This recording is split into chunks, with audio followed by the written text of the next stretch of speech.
We almost have 10 years and working in Tanzania. We are Tanzania big investment here, and we think Tanzania is a very safe and good place to investment. And the last one is also we thanks the government, thanks the all minister, and give us support and make sure we are here and we can growly and very fast. So thank you everyone, thank you.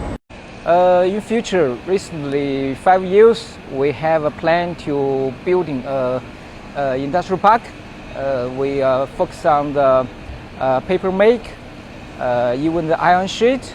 Also, we are interested about the cassava starch and also sweet potato starch.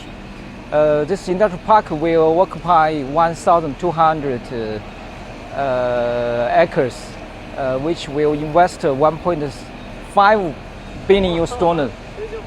Will employ more than 100,000 local staff. I think they will enhance whole Tanzania industrial the production. Kiwanda kama hiki cha KEDA kimesaidia sana kutoa ajira kwa Watanzania wengi sana.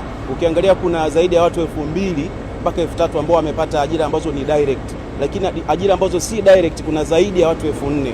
Ukiangalia kuna watu wenye usafiri, kuna watu ambao wanatuletea chakula sisi local employees. Kwa hivyo tunashukuru sana kwa kampuni ya KEDA, lakini pia ushirikiano na serikali ambao wanaendelea kutuonyesha kuanzia ngazi ya mtaa, serikali, vitongoji mpaka ngazi kubwa za taifa.